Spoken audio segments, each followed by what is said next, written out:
এটা হলো কি না জেনে বললে যা হয় তাই হয়েছে।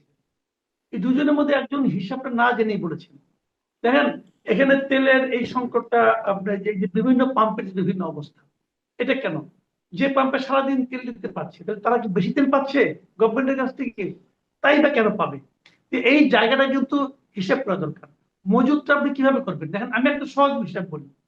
একটা পাম্পে আপনি কি পরিমাণ তেল দিলেন, এটা তো আপনার ট্যাঙ্কার এসে দিয়ে যাচ্ছে, ট্রাকের মতো করে যে ট্রাকটা এসে দিয়ে যাচ্ছে, ওরা জানে কি পরিমাণ তেল দিয়েছে। ওই পাম্প ওই পরিমাণ তেল বিক্রি করেছে কিনা তার কিন্তু হিসাব আছে, মিটার দেখে বুঝতে পারছেন আপনি যে সারাদিনে কোন দিন কত লিটার তেল সে বিক্রি করেছে। এটা তো খুব সহজ ব্যাপার। এই দুটো সমন্বয় করলেই হয়। এটা যেন সমন্বয় করার সরকার লোক আছে, তারা দেখুক যে আমি যে পরিমাণ তেল দিয়েছি সেই পরিমাণ তারা বিক্রি করেছে কিনা।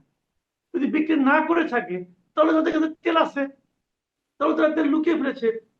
আমি আপনাকে নিশ্চিতভাবে বলতে পারি, আমার ধারণা যতগুলি পেট্রোল পাম্প আছে তার মধ্যে 80% পেট্রোল পাম্প মালিক তেল গোপনে সরিয়ে ফেলেছে। 80%, আমি একেবারে মোর দেন শিওর, এতে আমার কোনো সন্দেহ নাই। আমি দুই একটা খবর রাখি বলেই বললাম এটা সরিয়ে ফেলেছে। তা না হলে বাইরের তেলগুলো কোথেকে আসতেছে? বাইরের তেল পাওয়া যাচ্ছে। আমি গ্রামে বলতে গিয়েছিলাম ঈদের সময়, সেখানে তেল মোটর বাইক যা চালায় তারা তেল কিনতেছে 200 টাকা লিটার, পরে শেষ দিকে যে এটা হচ্ছিল 300 টাকা লিটার। কেন পারলো? মানে পাওয়া তো যায় বাইরে, বাইরে তো আসলো কিভাবে? এটা তো আকাশ পথে আসে নাই, এটা তো পাম্পে থেকে আসছে। পাম্পের লোক কিন্তু তাদের তেল বোতলের মধ্যে বের করে দিচ্ছে, বোতলে তো তেল বিক্রি করার কথা না। তাহলে এগুলি বোঝা যাচ্ছে পাম্প মালিকদের কারসাজি। যে দুটা পাম্পে তিনটা পাম্পে সবসময় তেল পাওয়া যাচ্ছে, সেই পাম্পগুলি তারা সিনসিয়ার, তারা ব্যবসায়ী হিসেবে সিনসিয়ার। যে পাম্পগুলোর নাম তুষার ভাই বললেন, যেমন ট্রাস্টেড যে পাম্পটা, এখানে তো কোনো ব্যক্তি মালিকানা নাই, অতএব এখানে ঠিকঠাক মতো চলছে। ভাই হিসাবটা হলো এখানে। আর দ্বিতীয় কথাও দেখেন, দাম বাড়াবো না এই প্রতিজ্ঞা করে থাকার কোনো দরকার নাই। আপনি আমেরিকা থেকে, আমেরিকার তেলের দাম বাড়ে নাই? বাড়ছে। অস্ট্রেলিয়ার তেলের দাম বাড়ছে, ইংল্যান্ডের তেলের দাম বাড়ছে।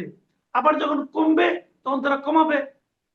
আমাদের এখানে ওই ইন্ডিয়ায় কি হয়, ইন্ডিয়ার ডেইলি সকালে তেলের দাম তারা ঘোষণা করে যে আজকে দাম এত। তো আমরা এটা করি না কেন? আমরা তো সেই মুদি দোকানের মতো চালাচ্ছি। মানে আপনি এরকমটা করবার প্রস্তাব করছেন? অবশ্যই করছি। তেলের দাম আচ্ছা। সরকার ভর্তুকি কত দিবে?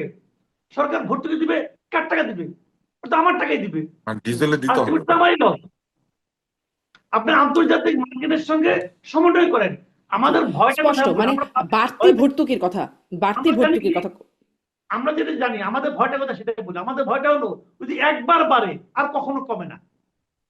এই যে ভয়টা আমরা পাই, এই ভয়টা আমাদের না দিলেই হয় যে আজকে বাড়বে আগামীকাল আবার কমবে। এবং সেইভাবে নিয়ন্ত্রণ, এবং পাম্পগুলোর উপর সরকারের নিয়ন্ত্রণ থাকা দরকার। পাম্প বর্ণনা করে ওই যে বললো না এই তুষার ভাই যে তেলটা সরিয়ে ফেলেছে, সরিয়ে ফেলে কি করে যখন দাম বাড়বে এই প্রত্যাশা, দাম বাড়লে সবগুলো দাম সে বাড়তি টাকা পাবে। তা করে দিলেই হয় যে তোমাকে আমি যে পরিমাণ তেল দিচ্ছি তুমি তার চেয়ে কমও বিক্রি করতে পারবে না, বেশিও বিক্রি করতে পারবে না। জি, এই হিসাবটা নজরদারি দিয়ে দিলেই হয়। মেকানিজমটা আপনি আপনি শক্ত করবার কথা বলছেন। একদম ছোট্ট করে একটু মানে কিছু সমালোচনার জায়গাটা সরকারের হলো, এখানে কি একটা ক্রেডিট আছে কিনা সরকারের, যে ইরান যে 6টি দেশকে হরমুজ প্রণালী থেকে যাবার জন্য অভয় দিচ্ছে, তার মধ্যে বাংলাদেশ আছে। জ্বালানি প্রতিমন্ত্রী বলছেন এটি একটা কূটনৈতিক মানে সরকারের কূটনৈতিক সফলতা। মাসুদ কামাল, আপনার মনে হয় যে এটা একটা সফলতা?